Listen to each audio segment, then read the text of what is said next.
একটা 16 বছরের ছেলে তার মাকে জিজ্ঞাসা করতেছিল যে মা, আমার যখন 18 বছর হইব তখন তুমি আমারে কি গিফট দিবা। তখন তার মা মিষ্টি কণ্ঠে বলতেছিল, বাবা তোমার যখন 18 বছর বয়স হইব তখন তুমি চাই আলমারি খুইলো, ওইখানে তোমার গিফটটা রাখা থাকবো। কিছুদিন যাইতে না যাইতে এই ছেলেটা অসুস্থ হয়ে পড়লো। তখন তার মা তারা নিয়ে ডাক্তারের কাছে গেল।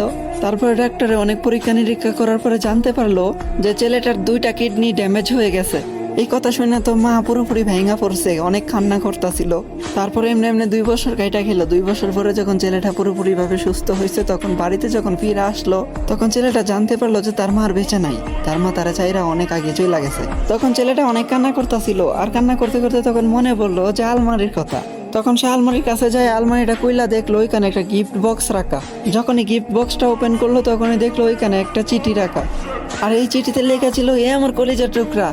আরে ওই আমার কলিজার টুকরা, তুমি যখন অসুস্থ হয়েছিলা তখন আমি তোমার ডাক্তারের কাছে নিয়ে গেছিলাম। তখন ডাক্তারে বলতেছিল যে তোমার নাকি 2টা কিডনি ড্যামেজ হয়ে গেছিল, তুমি নাকি আর বেশি দিন দুনিয়ার আলো দেখতে পারবা না। তখন আমি এই সিদ্ধান্তটা নিছি যে আমার 2টা কিডনি আমি তোমার দিয়ে দিমু।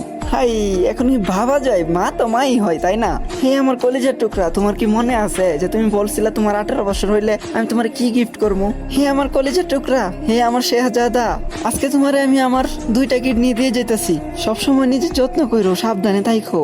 হ্যাপি বার্থডে মাই সান। আর এটাই হয় মায়ের ভালোবাসা। মায়েরা কখনো স্বার্থ খোঁজে না। আর আজকালকার ছেলে মেয়েরা মায়ের কদর করতে জানে না। আরে ভাই, সময় থাকতে মায়ের কদর কইরো, হারায় গেলে কিন্তু আর পাইবা না।